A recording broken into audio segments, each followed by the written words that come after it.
ఎవరు ఆయన? జగన్ బాబు అన్నాడు.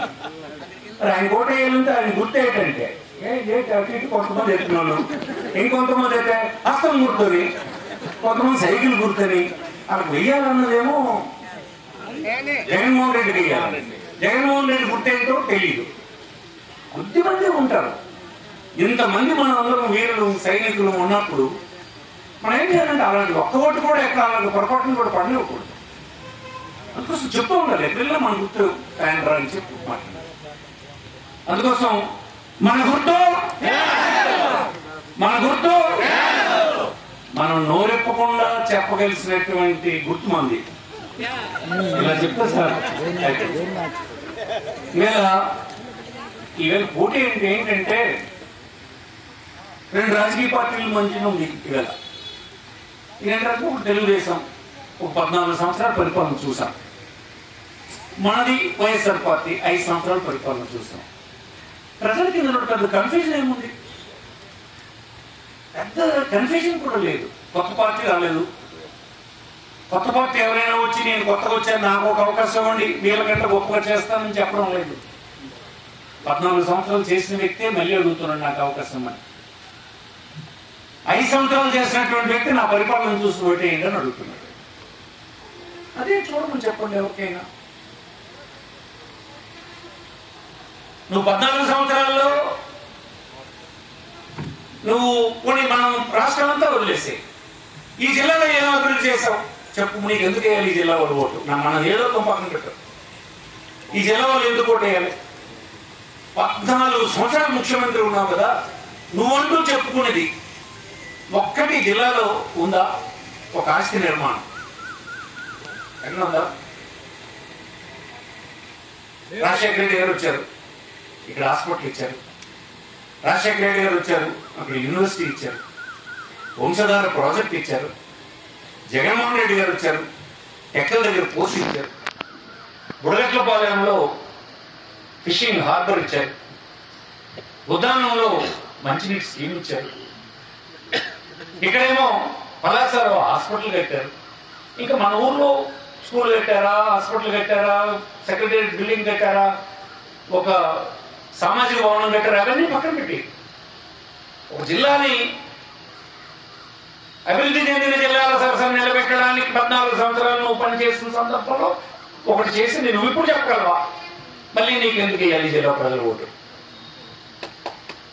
అదే కదా మనం అడగాలి. మీ అందరూ ఎవరికి వెళ్ళినా అదే అడగండి. ఎందుకు వేయాలి నీకు ఓటు? చంద్రబాబుకి ఎందుకు వేయాలి? ఆయన తరఫున పోటీ చేసిన వాళ్ళు మాత్రం ఎందుకు వేయాలి? చెప్పుకోవడానికి లేదు అతనికి. ఎలా అయిందంటే నేను అభివృద్ధి చేశాను, ఈ అభివృద్ధి చేయలేదని చెప్పేస్తే నువ్వు అభివృద్ధి చేసినట్ట? నువ్వు చేస్తే చెప్పు, ఏం చేసావు చెప్పు. ఇవాళ జాతీయ స్థాయిలో ఇక్కడ ఉన్నటువంటి చాలా మంది ఎడ్యుకేటెడ్ ఉన్నారు. ఏ రాష్ట్రంతో పెర్ఫార్మెన్స్ ఏంటి, ఆ పరిపాలనలో ఆ రాష్ట్ర స్థితిగతులు ఎలా ఉన్నాయి, అభివృద్ధి ఎలా ఉందా అన్నది అంచనా వేస్తారు. వేస్తే ఎలా ఉన్నాయంటే అందులో ఉన్నటువంటివి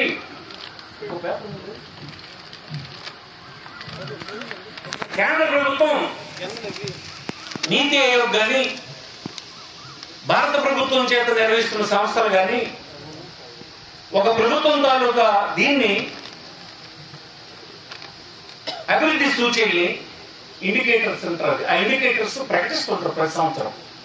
ప్రతి రాష్ట్రానికి, ప్రతి కేంద్రపాలిత ప్రాంతానికి కూడా ఇస్తారు. ఒక 29 రాష్ట్రాలు మన దగ్గర ఉంటే అందులో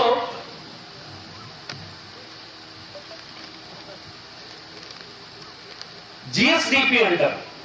ఈ రాష్ట్రంలో జరిగిన ఉత్పత్తి అంతటినీ కలిపి అంచనా వేసి ఇంత ఉత్పత్తి జరిగింది, రకరకాల రంగాల్లో వచ్చినంత కలిపి ఒక అంకి వేస్తారు. వేస్తే టీడీపీ టైంలో దేశంలో ఈ రాష్ట్రం స్థితిగతులు తీస్తే 22వ స్థానంలో ఉంది. అంటే 29 రాష్ట్రాలు ఉంటే చిన్న చితక కలిపి అందులో 22వ స్థానంలో ఉంది. ఏది? ఈ డెవలప్మెంట్ ఛాంపియన్ చంద్రబాబు గారు నాయకత్వాన. అదే మంది వచ్చింది. నెక్స్ట్ జగన్మోహన్ రెడ్డికి ఇచ్చారు. ఏం తెలియని కుర్రాడు అని చెప్పారు.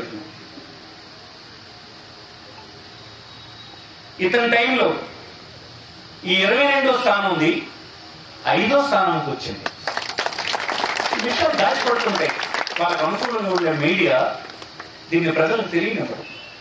ఇది మన రాష్ట్రం ప్రకటించింది కాదు, ఇది ఇన్ఫ్లుయెన్స్ చేస్తే అయిపోయింది కాదు, ఇది దేశంలో ఉండేటువంటి ప్రతి సంవత్సరం ప్రకటించినటువంటి లెక్కల ఆధారంగా సైంటిఫిక్ గా చేసినటువంటి క్యాలిక్యులేషన్ ప్రకారం అనౌన్స్ చేస్తారు. అయిందా?